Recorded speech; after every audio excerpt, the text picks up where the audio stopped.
Price the Lord. அற்புத குழந்தை இயேசுவே, எங்களுக்காக வேண்டிக் கொள்ளும். இன்றைய வாசகங்கள் பாஸ்கா காலத்தின் 2ஆம் வாரம், ஏப்ரல் 15, புதன். முதல் வாசகம் திருத்துதர் பணிகள் நூலிலிருந்து வாசகம். அதிகாரம் 5, இறை வார்த்தைகள் 17 முதல் 26 முடிய. அந்நாட்களில் தலைமை குருவும் அவரைச் சேர்ந்த சதுசேய கட்சியினர் அனைவரும் பொறாமையால் நிறைந்து திருத்துதரை கைது செய்து பொதுச் சிறையில் காவலில் வைத்தனர்.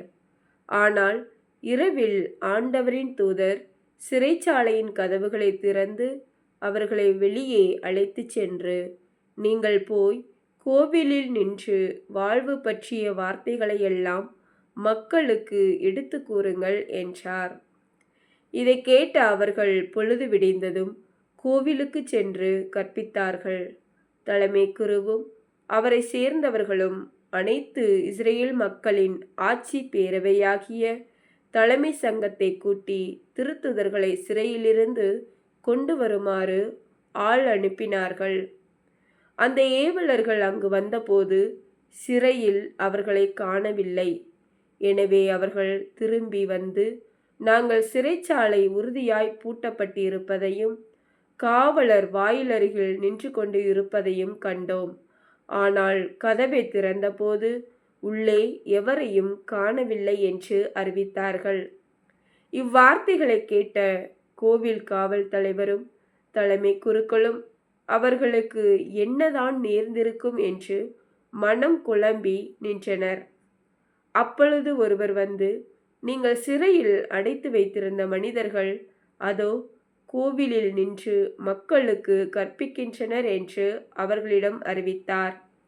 உடனே காவல் தலைவர் ஏவலர்களுடன் கோவிலுக்கு சென்று அவர்களை அழைத்துச் சென்றார். மக்கள் கல்லறிவார்கள் என்று அவர் அஞ்சியதால் வன்முறை எதுவும் கையாளவில்லை. இது ஆண்டவர் வழங்கும் அருள்வாக்கு. இறைவா, உமக்கு நன்றி. பதிலுரை பாடல். திருப்பாடல் 34. பல்லவி. ஏழை கூவி அழைத்தான், ஆண்டவர் அவனுக்கு செவிசாய்த்தார்.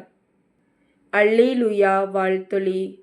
தம் ஒரே மகன் மீது நம்பிக்கை கொள்ளும் எவரும் அழியாமல் நிலை வாழ்வு பெறும் பொருட்டு அந்த மகனையே அளிக்கும் அளவுக்கு கடவுள் உலகின் மேல் அன்பு கூர்ந்தார்.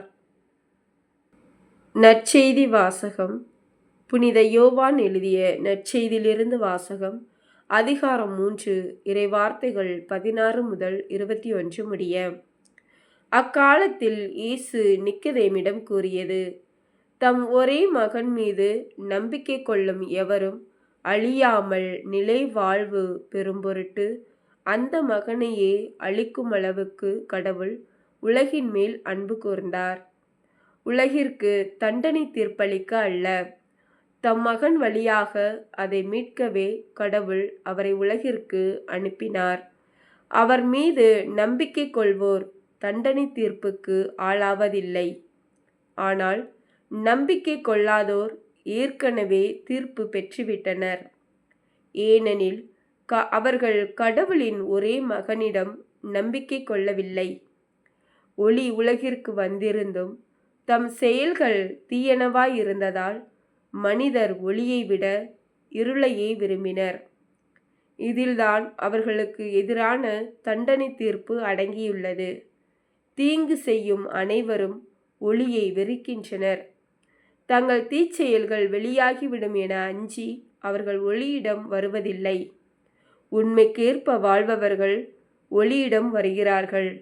இதனால் அவர்கள் செய்யும் அனைத்தையும் கடவுளோடு இணைந்தே செய்கிறார்கள் என்பது வெளியாகும்.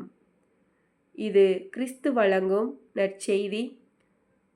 கிறிஸ்துவே, உமக்கு புகழ். சிந்தனை.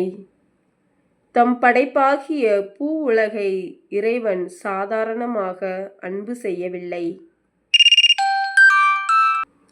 நம் ஒவ்வொருவரையும் தனிப்பட்ட விதத்தில் அன்பு செய்கின்றார். தம் மீது நம்பிக்கை கொள்ளும் அனைவரையும் மீட்க தம் மகனையே சிலுவையில் தியாகம் செய்யும் அளவுக்கு அவர் நம் மீது அன்பு கொண்டுள்ளார். இதுவே நம் மீட்பின் வரலாறு.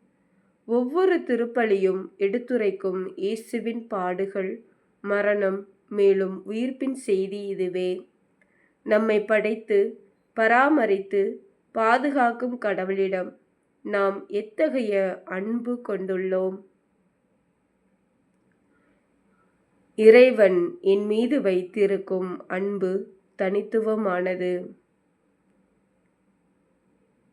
சிந்திப்போம். ஆமேன். Praise the Lord. அற்புத குழந்தை இயேசுவே, எங்களுக்காக வேண்டிக் கொள்ளும். Thank you Jesus.